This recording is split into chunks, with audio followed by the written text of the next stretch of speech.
Prince Harry and Meghan Markle are given two choices by King Charles when leaving the UK. In early 2020, Prince Harry and Meghan Markle made the important and highly publicized decision to step down from their roles as senior working members of the British royal family.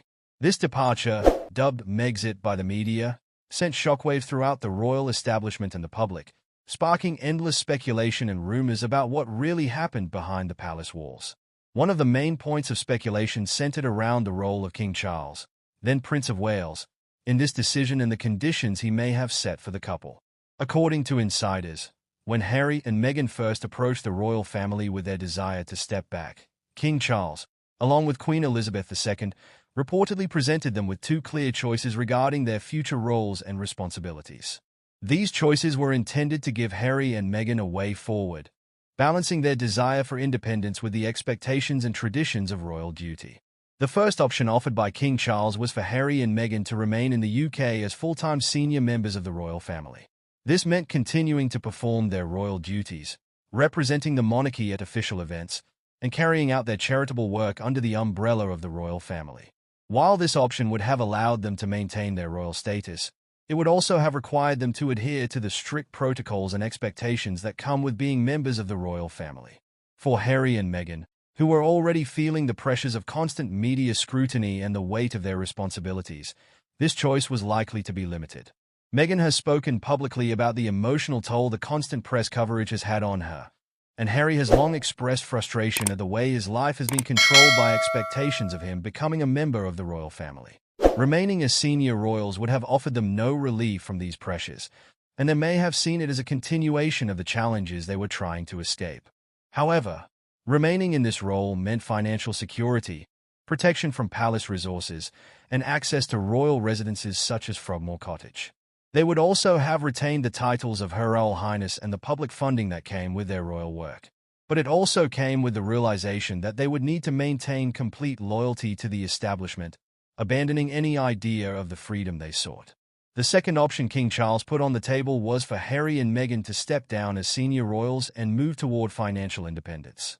This choice allowed them to relinquish their royal duties and the official roles they had held, giving them more personal freedom.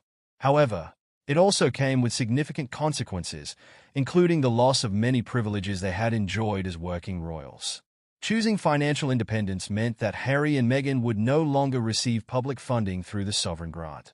This funding had previously supported their office and travel expenses related to their royal duties. By stepping down, they would have to fund these activities themselves or rely on private means.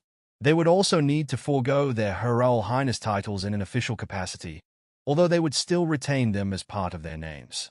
Another significant consequence was the loss of royal protection. As working royals, Harry, Meghan, and their son, Archie, were entitled to security paid for by the British government. However, by stepping back from their duties, they would need to cover the cost of their own security, which was a substantial financial burden given their high profile. The couple's decision to move to North America, initially to Canada and later to the United States, was part of their plan to carve out a new path.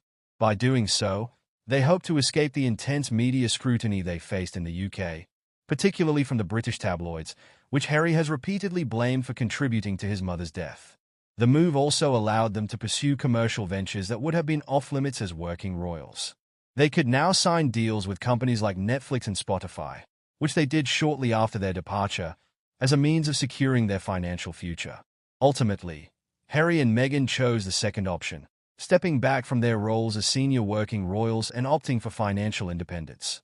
In their famous January 2020 announcement, they expressed their desire to continue supporting the Queen and the Commonwealth but also stated their intention to balance their time between the UK and North America. This decision, however, led to a period of intense negotiations with the royal family, culminating in the so-called Sandringham Summit, where details of their departure were finalized.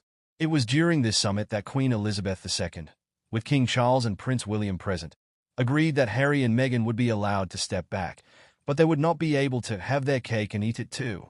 The couple was not permitted to engage in half-in, half-out arrangements where they could still perform some royal duties while pursuing private financial interests. The Queen's message was clear. Once they stepped down, they could not return to being full-time working royals. By choosing financial independence, Harry and Meghan set off on a new chapter, one in which they have established their own brand and taken control of their narrative. While their decision strained relationships within the royal family, particularly between Harry, William, and King Charles, the couple has continued to pursue a life that reflects their personal values and ambitions, free from the constraints of royal life. This decision, however, has not been without its challenges. Public interest in their lives remains high, and their relationships with the royal family have been the subject of constant media speculation. Despite the difficult choice they made, Harry and Meghan remain key figures in the modern monarchy, their lives intertwined with the future of the British royal family even from across the Atlantic.